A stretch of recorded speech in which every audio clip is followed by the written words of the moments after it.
capítulo 4, versículo de número 13. Amém?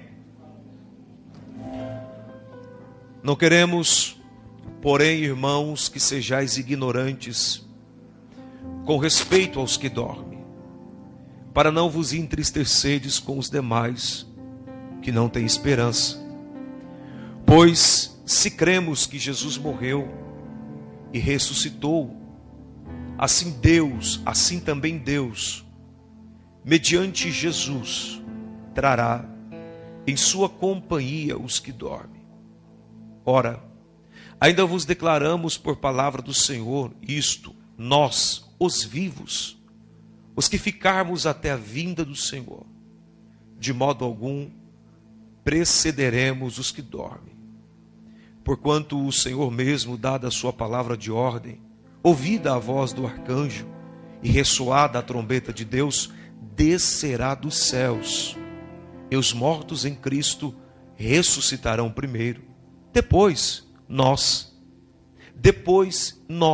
os vivos, os que ficarmos, seremos arrebatados juntamente com eles, entre nuvens, para o encontro do Senhor nos ares, e assim estaremos para sempre com o Senhor. Consolai-vos, pois, uns aos outros, com estas palavras. Amém. Pode sentar, querido. Amados,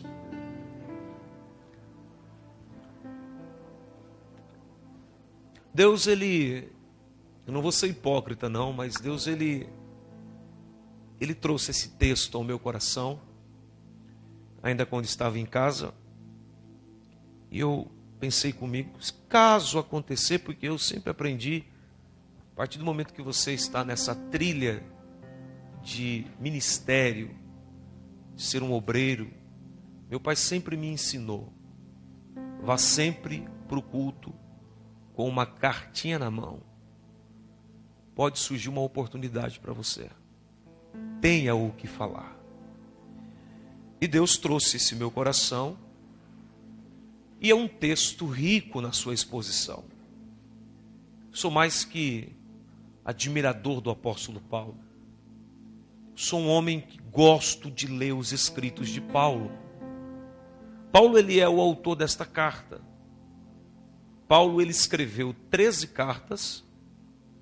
cartas dirigidas a igrejas que ele teve a graça, o privilégio de ser o fundador, o homem que alavancou as primeiras almas em determinadas cidades, porque ele tinha um ministério missionário, aqui e acolá, envalados em comunidades judia ou não, ele estava pregando a respeito de Jesus.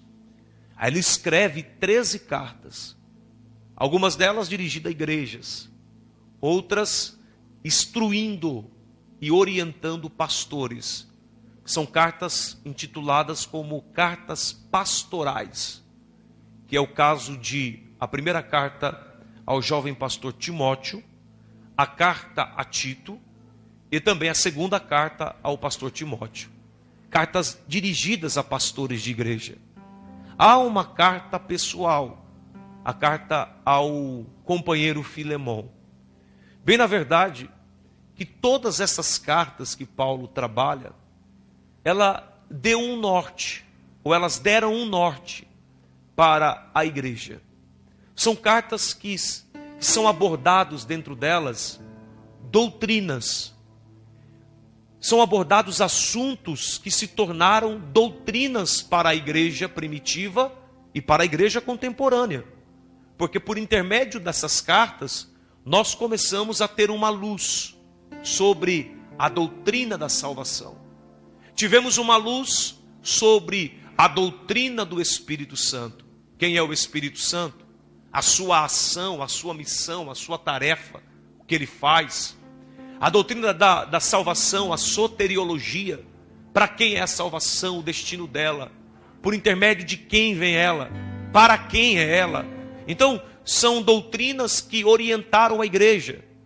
Tornaram-se uma um caminho aonde nós entramos por ele e essas doutrinas vão dando luz para nós caminharmos por este caminho que é Cristo. Paulo ele trabalha escatologia de uma forma brilhante a respeito da vinda de Jesus, arrebatamento, tribunal de Cristo, aonde a igreja vai ser recebida pelo Senhor e julgada pelas suas obras. Não é o julgamento para a salvação, mas é o julgamento daquilo que ela executou enquanto igreja na terra.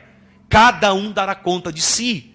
Lembra daquele texto que Paulo fala da palha, do ouro que passou pelo fogo? Esse é o tribunal de Cristo. Paulo ele fala sobre período da grande tribulação. É o caso dessa carta, a primeira carta aos Tessalonicenses e a segunda carta. Paulo ele trabalha esta questão da escatologia nos dando um parâmetro de como será. Então essa doutrina de escatologia, do Espírito Santo, de salvação, de Cristo, da cristologia e outras mais, deram um norte para a gente. A gente passou a entender e compreender o Evangelho. O que é o Evangelho por intermédio dessas doutrinas. Bem obstante, ou bem deixado isso muito claro, esse Paulo, ele caminhou por Tessalônica. Ele esteve nessa comunidade, nessa cidade. A título de informação, Tessalônica era uma cidade rica, abastada, tinha a sua prosperidade. Uma cidade de aproximadamente 200 mil habitantes, talvez tamanho de Criciúma, de médio porte, aonde ela tinha sua força. Essa cidade, na época de Alexandre o Grande, um dos seus braços direito, ou talvez o homem de mais confiança de Alexandre o Magno, esse homem que era um braço direito por nome de Cassandro. Cassandro esteve em Tessalônica, ele sitiou e ele conquistou Tessalônica para Alexandre. Com essa conquista, Alexandre deu a sua irmã como esposa para Cassandro. Ele se casa. O nome dela era Tessalônica. Então ele vai homenagear essa comunidade, que mais tarde vai ser Tessalônica, com o nome da sua esposa. A esposa que ele recebeu do seu chefe, do seu rei, do seu mentor, do seu maioral, que era Alexandre. Então houve uma troca. Eu dou a cidade para ti, e ele presenteou com a sua irmã como mulher. E ele homenageia aquela cidade de Tessalônica. Paulo esteve ali. Paulo pregou ali. Se você abrir a sua Bíblia no livro de Atos, capítulo 17, você vai ver que o médico Lucas, ele vai reportar, ele vai contar como foi a passagem de Paulo por Tessalônica. Paulo pregou ali. Ele anunciou Jesus ali. Ele pregou com tanta graça que Lucas faz questão de destacar o perfil da pregação de Paulo. Paulo pregou o Evangelho, a boa nova, o Evangelho de Cristo Jesus. Se você ouça o que diz a Bíblia, tendo passado, versículo 2, Paulo, segundo o seu costume, foi procurá-los e por 3 sábados, versículo 2, arrazoou com eles acerca das Escrituras. Olha o versículo 3, expondo e demonstrando ter sido necessário. Olha o perfil da pregação de Paulo em Tessalônica, que o Cristo padecesse e ressurgisse dentre os mortos, e este dizia a ele é o Cristo, Jesus, que eu vos anuncio. Ele pregou a respeito de Jesus, e o Evangelho é isso, é anunciar Jesus, Jesus morto, Jesus crucificado e Jesus ressuscitado. Só que se você fizer um estudo sistemático da pregação de Paulo, você vai entender que tinha 3 perfis, ou 3 pontos. O primeiro ponto está aqui, Jesus morreu, ele esteve entre nós. Aquilo que ele escreveu a carta aos Filipenses, Deus se encarnou, ele caminhou entre os homens, conviveu com os seres humanos. O poeta vai dizer, Jesus, o Deus encarnado, sentiu sede como o homem sente, ele sentiu fome como o homem sente. Todos os sentimentos que o homem tem, Jesus sentiu na pele. Ele esteve entre os homens, conviveu com os homens, todavia foi perfeito nas suas ações. Nenhum pecado ele cometeu. Ele carregou nas suas costas, nos seus ombros, uma cruz que não era dele, mas era nossa. E ele foi fincado naquele madeiro. Ele morreu por todos nós. Aqui está o primeiro ponto da pregação de Paulo. Jesus morreu por todos os homens. E o segundo plano, ou o segundo tópico da mensagem de Paulo: ao terceiro dia, as mulheres vão à sepultura. Quando chegam à sepultura, na tentativa de homenageá-lo, porque ele morreu, era o homem, era o Cristo que estava morto dentro daquela sepultura. Elas ficaram atônicas, apavoradas, porque a pedra estava removida. E alguém vai dizer para elas: ide, anunciai, porque ele não está morto, ele está vivo. E esta é o segundo ponto da pregação de Paulo: Jesus está vivo. O terceiro ponto é bem claro. Esse Jesus que morreu, esse Jesus que viveu, e esse Jesus que morreu, viveu, é o Jesus que vai voltar. Ele vai vir buscar a sua igreja. Voltando ao assunto de Tessalônica, Paulo inaugura essa igreja. 3 sábados foram suficientes. Eu li para vocês aqui, capítulo 17. 3 sábados ele prega.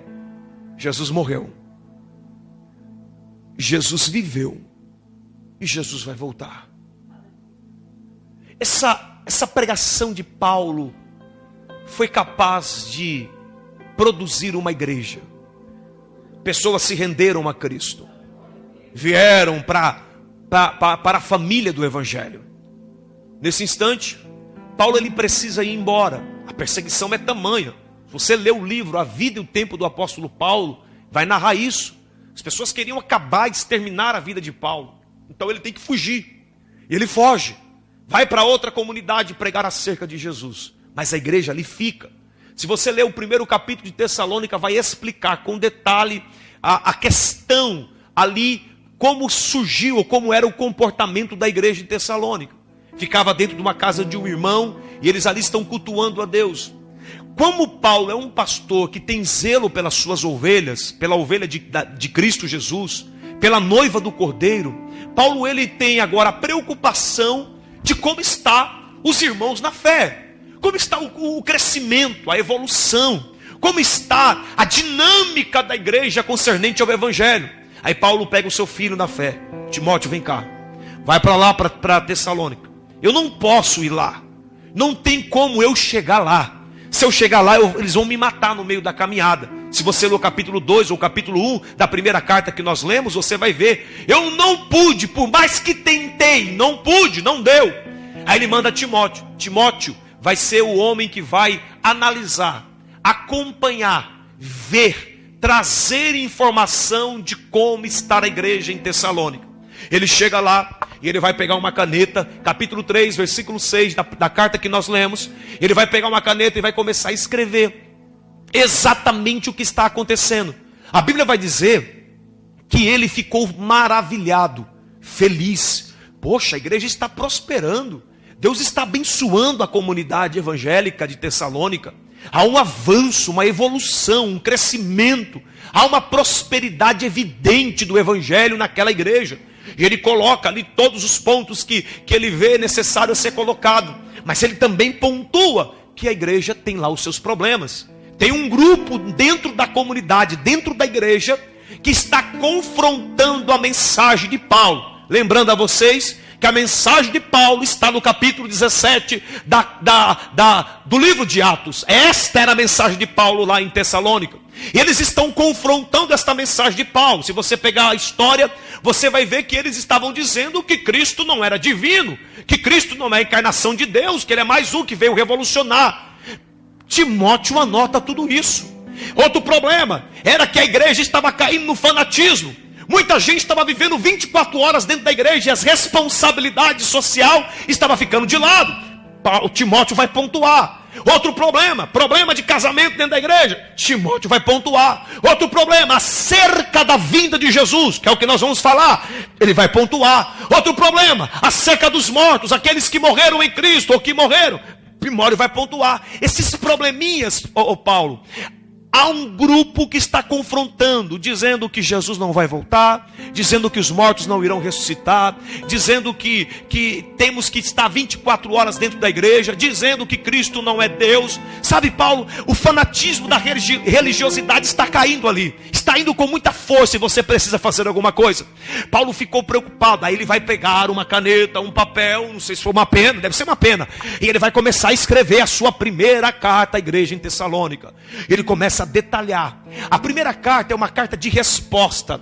Ele vai defender o seu ministério, mas ele vai responder essas picuinhas, esses problemas, pastor Antônio, que está dentro da igreja, ou que estão dentro da igreja. Aí Paulo vai começar a anotar, não existe igreja que não tem problema.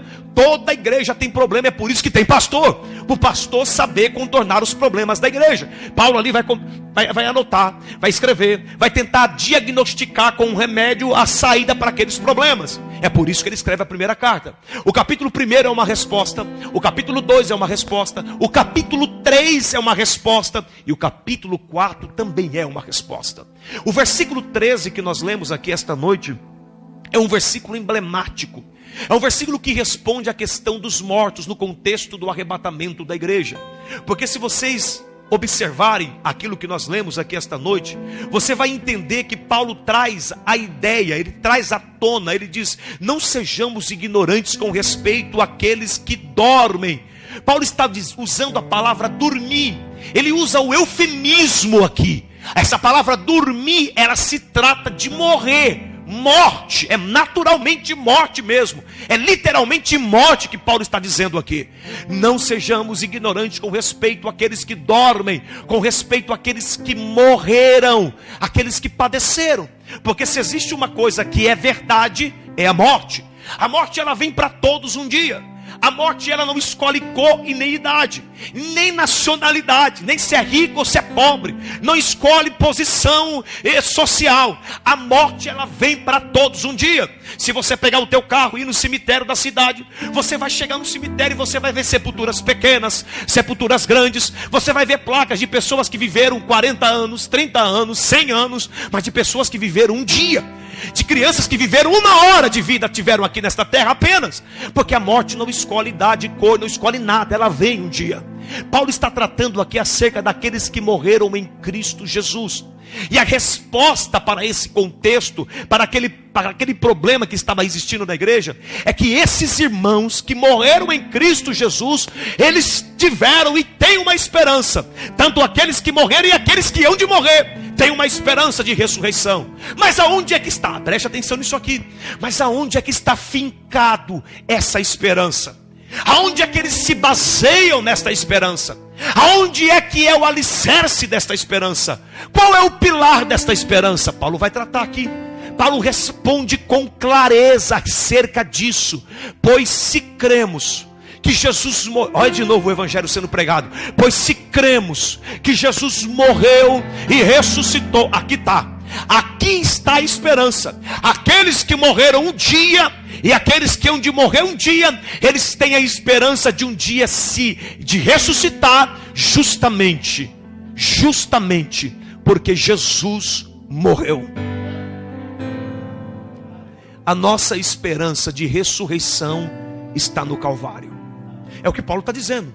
A esperança desses irmãos aqui está no Calvário. Jesus morreu, aqui está a pauta, aqui está a esperança.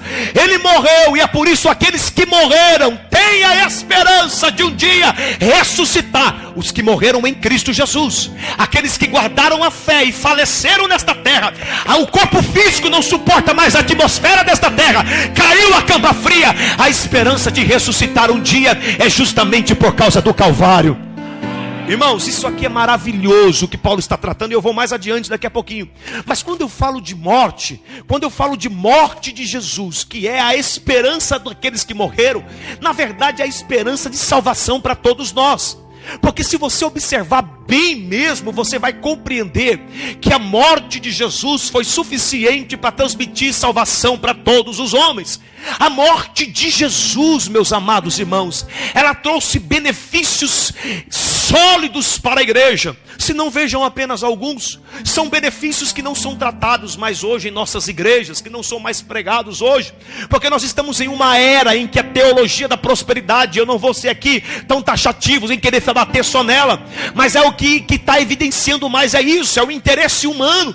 Hoje as pessoas procuram uma igreja por aquilo que elas gostam de ouvir, por aquilo que preenche a alma, o vazio. Nós estamos em crise, o mundo está em crise, todo mundo está passando por crise financeira, e as igrejas que pregam prosperidade estão cada vez mais cheias, porque as pessoas estão procurando uma resposta, procurando uma saída para a sua crise. Eu preciso de dinheiro, eu preciso solucionar o meu problema, e acabam se aproximando da religião por intermédio de uma isca chamada prosperidade, e não por aquilo que Cristo fez por nós no Calvário. Isso é doloroso, isso é perigoso, porque não se aproximam de Cristo por aquilo que Ele fez, mas por aquilo que Ele pode fazer. Eu acredito na prosperidade, acredito que Deus prospera, acredito que Deus abre porta, acredito que Deus cura, salva, faz milagre, eu acredito nisso, mas prioridade é salvação, é acreditar naquilo que Ele fez por nós no Calvário, é acreditar por aquilo que Ele fez por nós na cruz do Calvário. E nós só estamos aqui esta noite, eu pelo menos acredito, eu estou aqui esta noite porque eu acredito que o meu Senhor veio a esta terra para morrer por mim.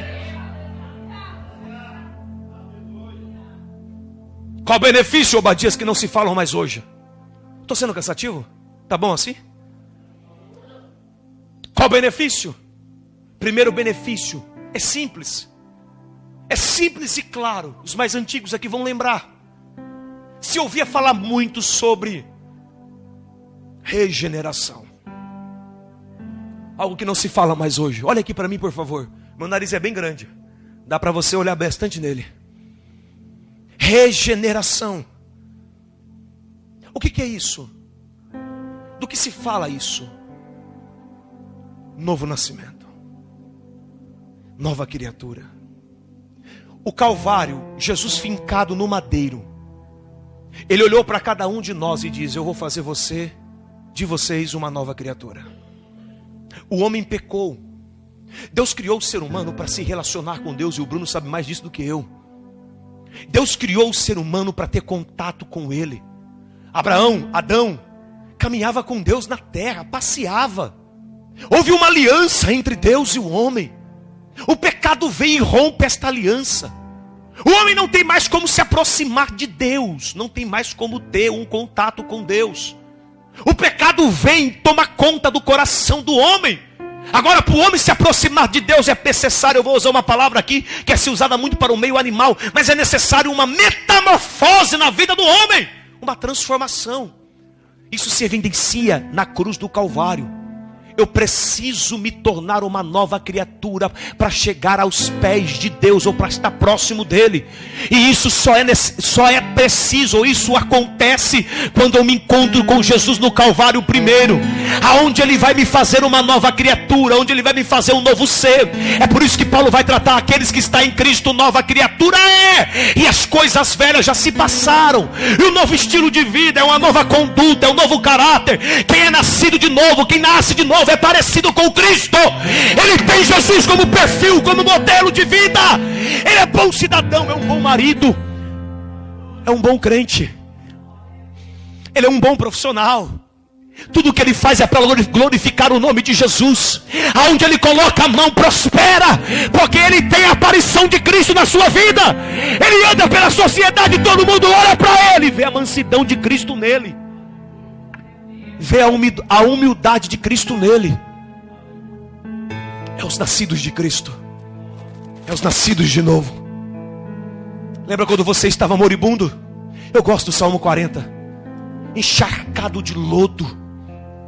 Se o pastor Antônio abrir aqui a oportunidade, venham aqui contar o testemunho de que Jesus fez na sua vida.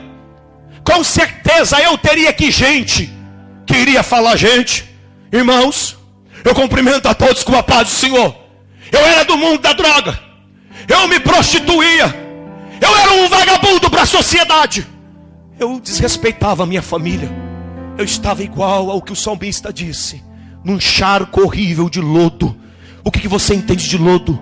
Lama podre, catinguenta, fedorenta. O pecado é isso. Mas se você observar o texto, você vai ver que o salmista vai dizer que ele tirou-me desse charco horrível de lodo. Ei, olha aqui, como você tira, é uma exegese bíblica. Como você tira alguma coisa de um lugar? Não se tira com o pé, se tira com a mão. Nas entrelinhas do texto, parafraseando aqui esta noite, é a mão furada de Jesus, sangrenta, que não se importou com o teu pecado, foi até o lodo horrível, fedorento, te arrancou de lá e te firmou sobre a rocha, que é Cristo Jesus. Será que vale um glória a Deus de mão levantada? Então levante a sua mão, que eu vou te dar uma oportunidade aqui esta noite para agradecer a Ele por aquilo que Ele fez para a tua vida. Eu agradeço a Deus por ter me colocado entre os príncipes e ter feito-me de uma nova criatura.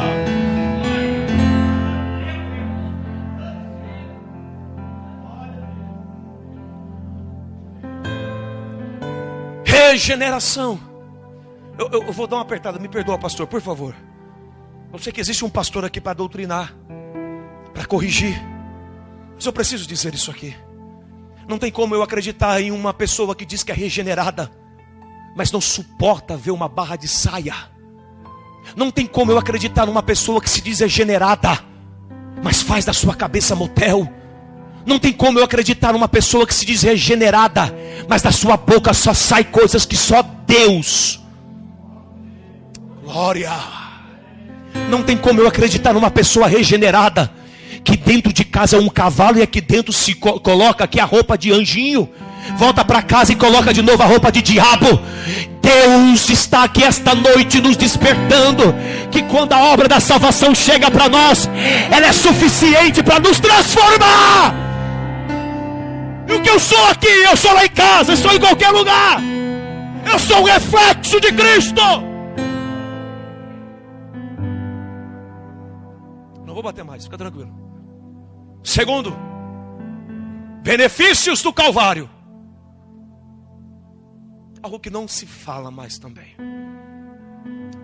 Vou dar só uma pincelada disso, que eu vou falar do terceiro também. Reconciliação. Jesus, ele veio para reconciliar o homem com Deus.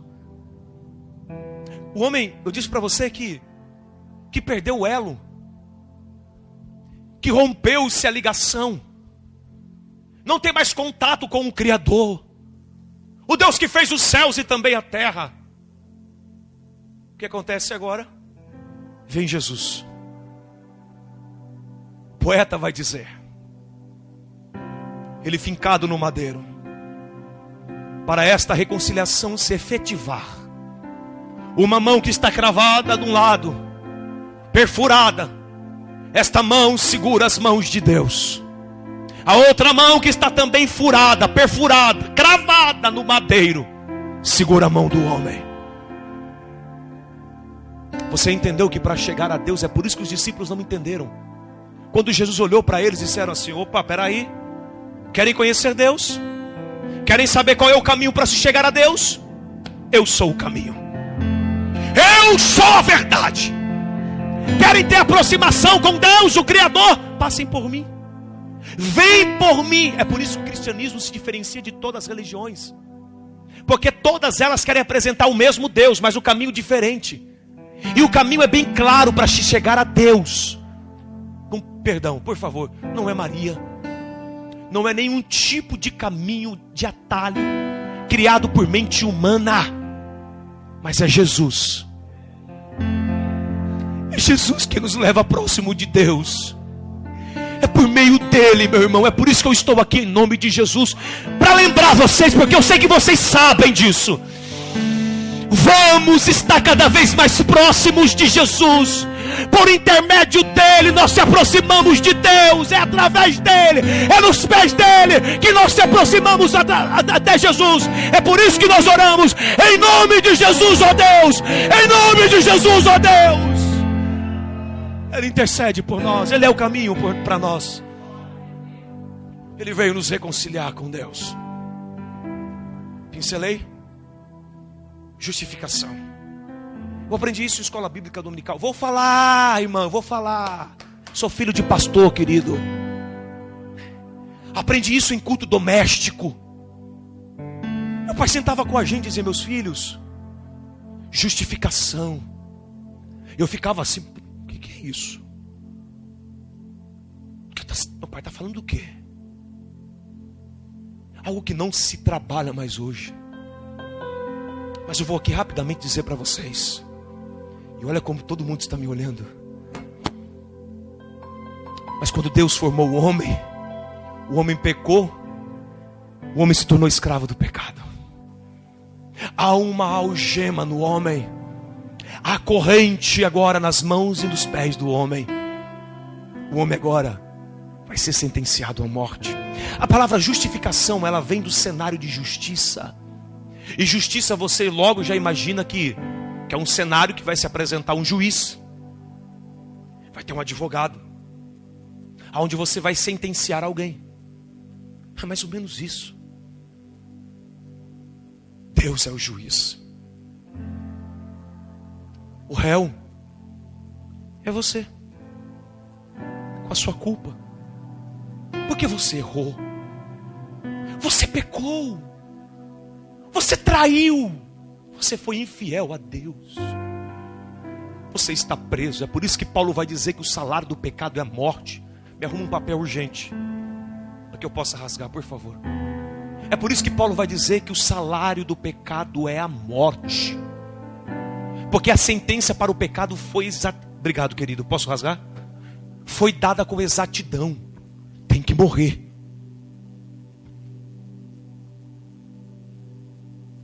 Eu estou sentado nessa cadeira de réu. A minha lista de pecado é grande. Eu cometi todos os atos que me levou a esta decisão para a morte. No meio desta justiça,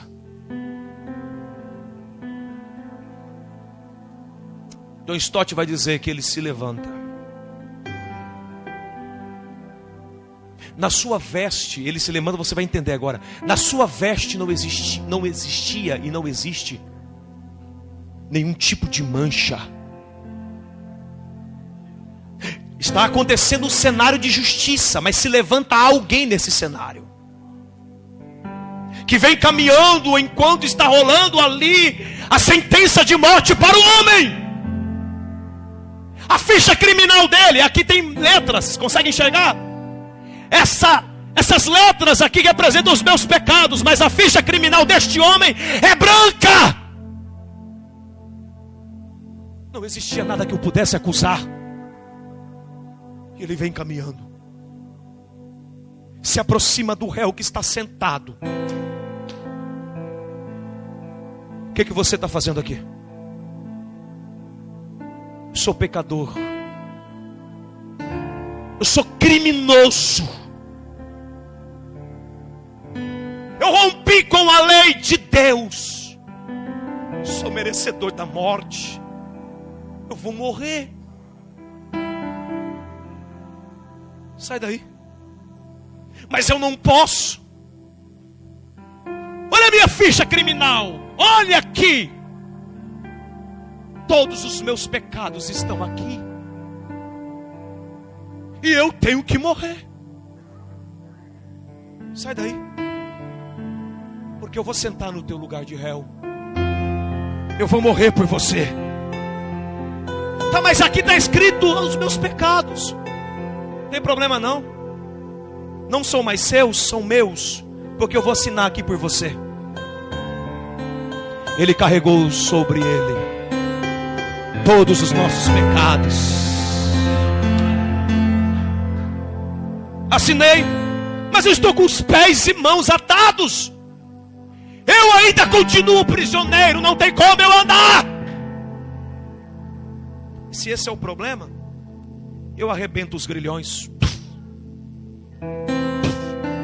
O salmista vai dizer: como um pardal em busca da sua liberdade. Pode sair do galinheiro, pode sair e pode voar em busca da sua liberdade, porque eu estou comprando a sua liberdade. Você está livre. entendeu o que é justificação? Vai entender agora. Liberdade. Ele nos absolveu. Vou dar só um texto aqui. Que lindo ver a irmã chorando ali. Vou dar só um texto aqui que Paulo falou à igreja. Uma carta antes de Tessalônica. Colossenses. Os mais antigos vão lembrar que quando a gente comprava alguma coisa, se fazia nota promissória. Lembra, irmão Dorival? Tu era o pregador hoje, varão. Dorival, lembra disso? Nota promissória, garantia de pagamento. Paulo vai dizer: Ele nos transportou do império das trevas para o império da luz. E no Calvário Ele anulou. No original vai dizer: Ele rasgou. Ele picou. Porque Ele pagou com seu sangue no Calvário. Ninguém deve mais nada para o diabo e para o inferno. A dívida está paga. Porque o meu Jesus pagou lá no Calvário. É por isso que Ele chega e diz assim: o famoso tetelestai, né, Bruno? Tetelestai. Está consumado. Está pago. Está paga a dívida. Isso é justificação. Levante uma das suas mãos, por favor, ao céu. Eu preciso ministrar isso. Segure ela, por favor, em nome de Jesus. Oh, Espírito de Deus que está aqui entre nós esta noite.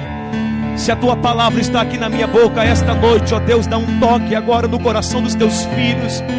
E faça com que todos que estão aqui presentes neste cenário sintam o poder da tua palavra, que é capaz de renovar as nossas forças aqui esta noite.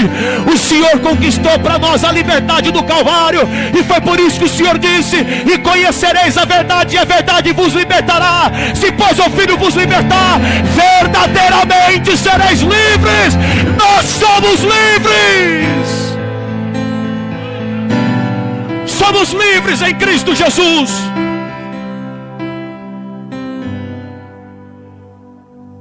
Eu quero dizer para você alguma coisa aqui. Uma coisa aqui para você, meu irmão. Olhe bem aqui. Olha na cabeça que é grande também.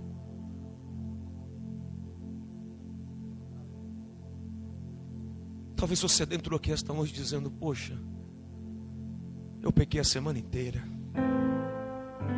eu vacilei a semana inteira, cheguei aqui esta noite só o caco, só o pó. Se existe um tribunal que nos mata, é um tribunal chamado consciência. Deixa eu lhe dizer algo em nome de Jesus aqui esta noite. Agarre. Não fique aos pés da cruz não, vai para a cruz com Cristo. Porque a palavra de Deus aqui para você esta noite: nenhuma condenação há para aqueles que estão em Cristo Jesus. Nenhuma condenação há para aqueles que estão em Cristo Jesus. Se o diabo está te apontando pelo erro que você praticou no passado, em nome de Jesus, esta noite o Senhor te reveste com o teu sangue e diz para você: não existe acusação contra a tua vida, porque eu assumi todas elas no Calvário. Eu assumi todas elas no Calvário.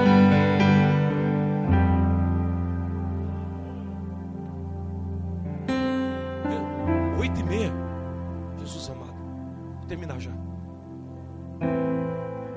É o que Paulo está dizendo aqui. Cristo morreu.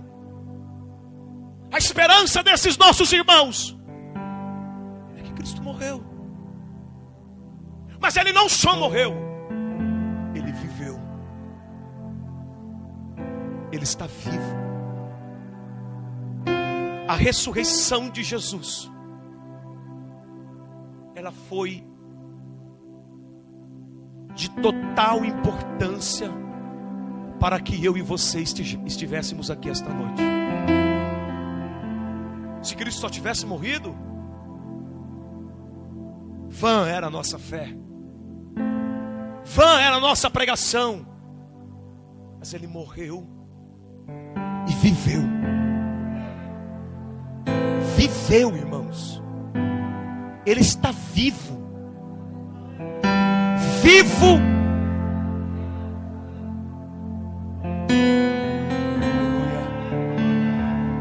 Aleluia. Paulo, Você está dizendo então que a esperança dos irmãos que morreram, que irão ressuscitar, quando a trombeta tocar, é porque Jesus morreu e viveu? Acertou. É isso que o Paulo está dizendo. Aí ele continua descorrendo o seu texto. Eu não quero me demorar aqui.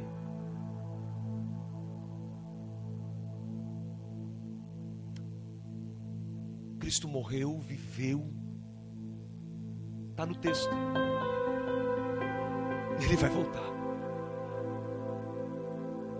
Os 3 pontos da pregação de Paulo que eu já introduzi para vocês.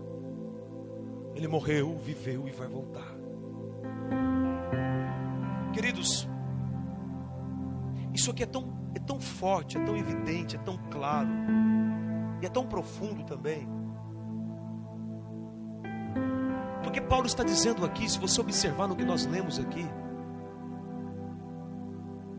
Paulo ele está dizendo, ele coloca tudo que ele coloca aqui, ele se inclui como que Jesus estivesse, como se Jesus voltasse naquele momento. Porque se não, veja, versículo 15 que eu li para vocês. Ora, ainda vos declaramos por palavra do Senhor, grave isso aqui, palavra do Senhor. Isto nós, os vivos, os que ficarmos até a vinda do Senhor, de modo nenhum, ou de modo algum, precederemos os que dormem. Paulo, ele está se posicionando aqui. Ele está dizendo: Jesus vai vir. Primeiro, o que eu estou falando aqui para vocês, igreja de Tessalônica, não é algo produzido pela minha mente, não é algo produzido da minha cabeça. O que eu estou falando para vocês aqui eu recebi do Senhor, palavra do Senhor. Quem me dá essa garantia é o Senhor. Quem nos dá quem autentica isso aqui é o Senhor. Quem faz com que isso aqui seja verdadeiro é o Senhor.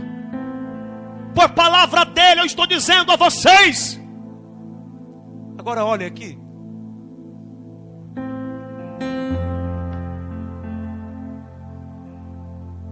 Jesus reuniu seus discípulos e disse: eles estavam meio perturbados por causa de um episódio que aconteceu no capítulo 7 de João, quando eles não entenderam muito bem o que Jesus colocou acerca da sua ida e vinda. Chega no capítulo 14, ele começa a dizer assim: por que vocês estão turbados? Não se turbe o vosso coração. Qual é o problema? Eu estou aqui, crede em Deus, crede também em mim. Na casa do meu pai há muitas moradas. Se não fosse assim, eu teria dito para vocês. Mas eu estou indo preparar lugar. E quando eu for preparar lugar para todos vocês, virei para levar vocês. Não vou deixar vocês sozinhos, não. Eu virei para levar vocês comigo. É o que Paulo está dizendo. Tudo que eu estou falando aqui é com base no que Cristo falou. Ele nos dá a garantia que vai vir nos buscar. Ele nos deu a garantia que iria nos salvar, que morreu por nós, que iria morrer e morreu, e que iria viver e viveu, e que vai voltar. Ele vai vir buscar a sua igreja. Eu estou incluído nisso, é que o Paulo está dizendo. Porque se ele voltar agora, eu estou vivo, teremos o nosso corpo transformado, conforme ele escreve a carta aos Coríntios. E então estaremos todos nós juntos com ele para todos sempre. Glória. Posso enfatizar um pouquinho mais aqui? Posso?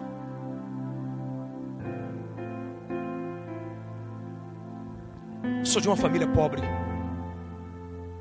Pastor Antônio, meu pai não tem estudo. Os meninos me acompanham já há algum bom tempo e eu falo com boca cheia a respeito do meu pai, porque ele foi um exemplo para mim e é. Na nossa casa, nos sábados pela manhã, todos os 4 filhos sentavam na cama.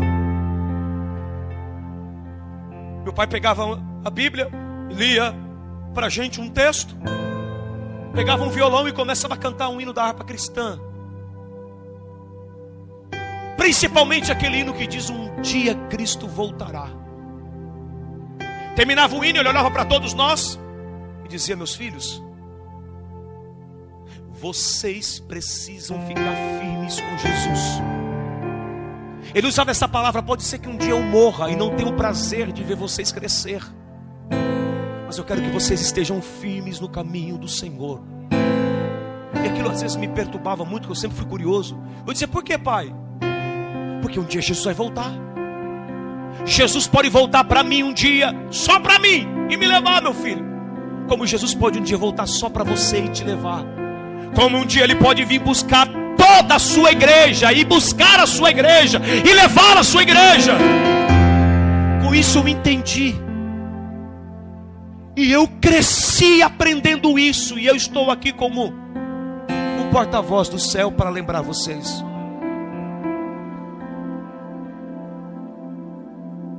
Que Ele vai vir buscar a sua igreja. É por isso que eu fiz questão de ler até o versículo 18. Já estou terminando. Porque o versículo 18 diz: consolai-vos uns com os outros com estas. Ele coloca o plural, palavras. Pera, quais palavras? No versículo 13. Versículo 14, 15, 16. Essas palavras que eu estou falando para vocês, irmãos de Tessalônica. A palavra consolai-vos é a mesma daquilo que Jesus falou: não vou deixar vocês órfãos, eu vou enviar um consolador, é o Paracleto. No nosso português, aquele que acalenta, aquele que acalma, aquele que tranquiliza. Paulo está dizendo para os irmãos: acalme o vosso coração um dos outros. Com qual palavra? Diga para cada um de vocês. Está na prova, meu irmão? Está na luta, meu irmão Josué? Está no vento, irmã Anne? Jesus morreu por você. Jesus viveu por você. Mas Ele não só viveu por você, como Ele vai vir buscar você. Ele vai levar a tua igreja para o céu. É para consolar o coração um dos outros com estas palavras.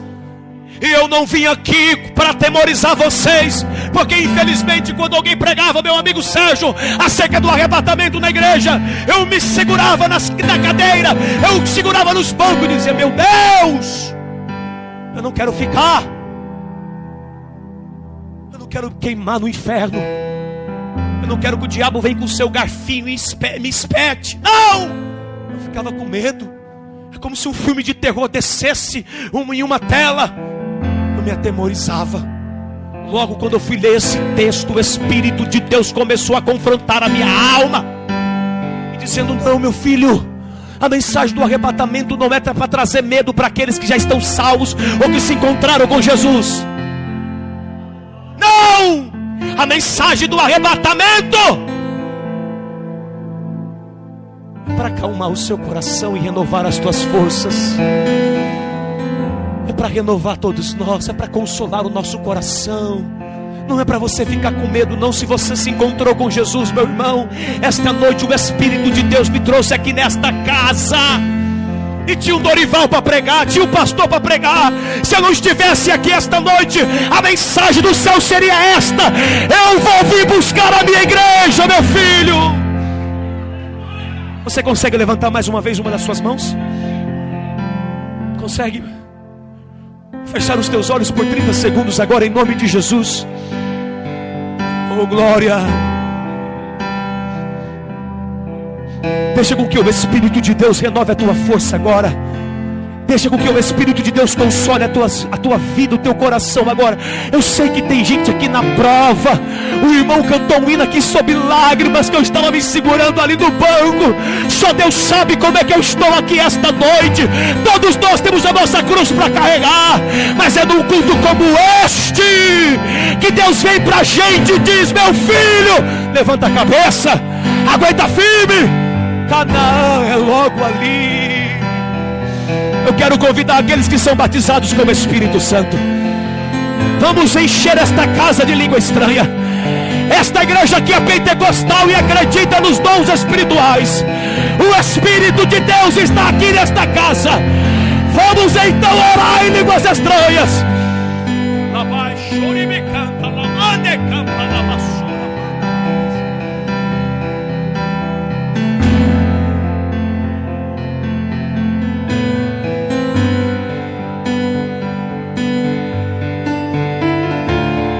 Ele nunca disse que seria fácil.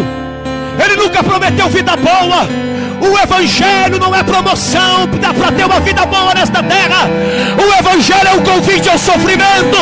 E Jesus está dizendo para você: o nosso descanso não é aqui.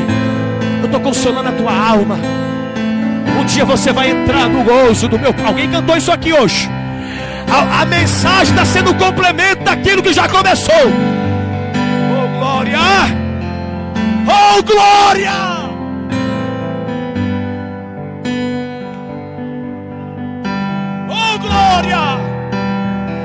Há uma liberdade de Deus na minha alma.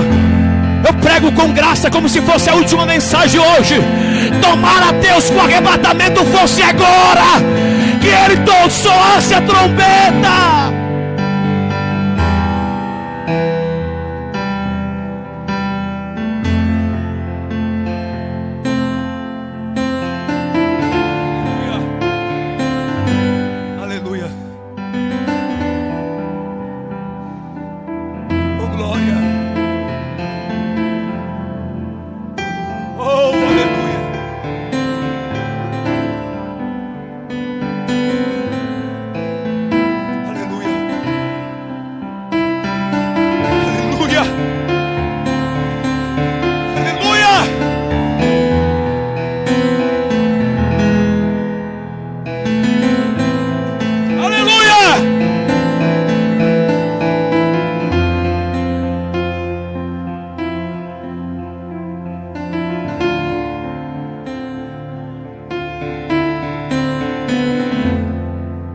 Jesus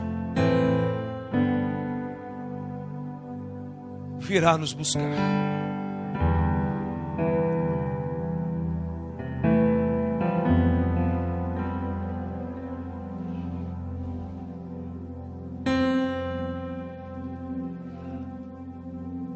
Vivamos hoje, irmãos, como se Cristo voltasse hoje. Vivamos agora como se Cristo voltasse agora.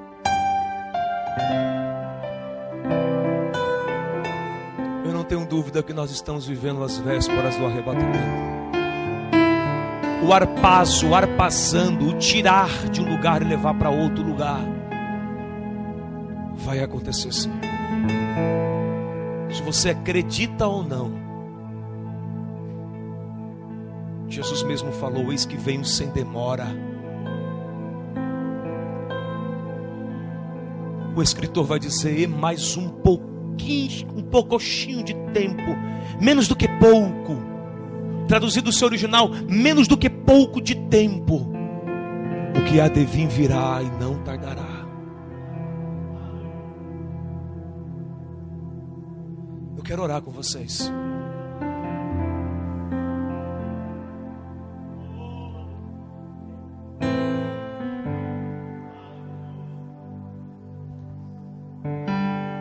Pode ficar em pé?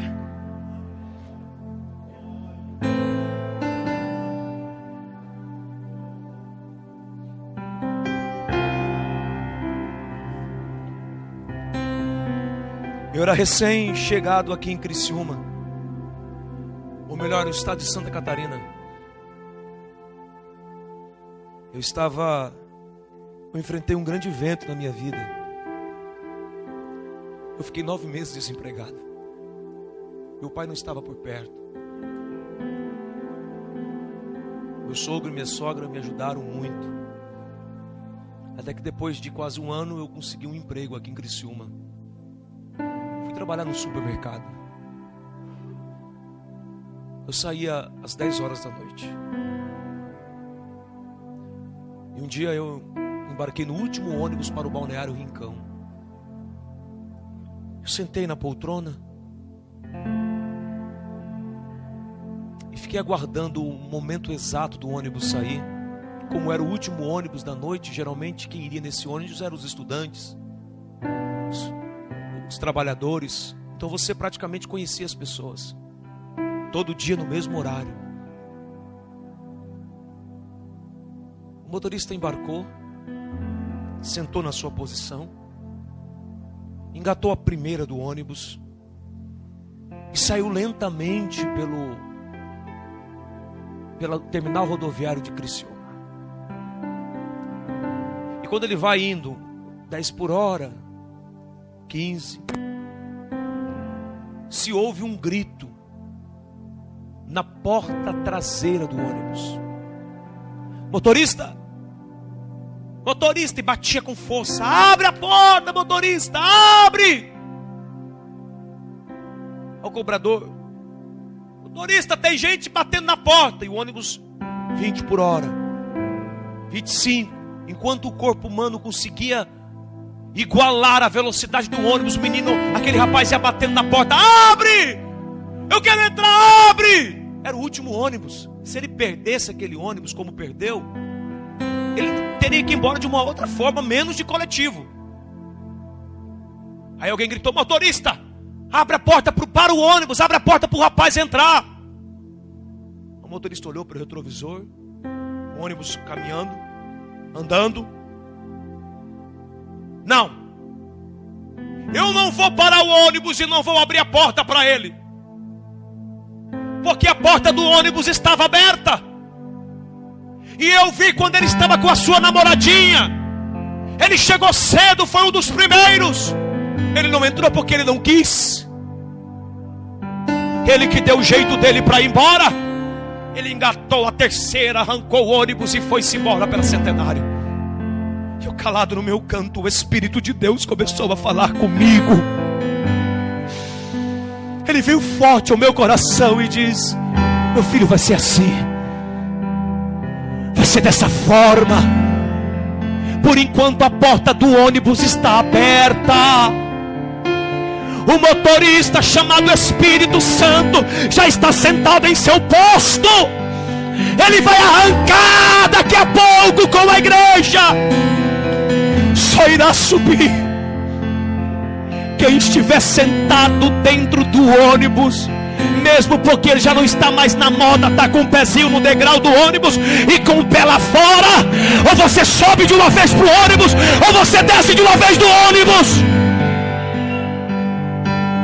A pergunta é esta que os céus faz para nós, para os que estão sentados no ônibus. É consolo para todos nós. Daqui a pouco o ônibus vai se arrancar. É figurativo.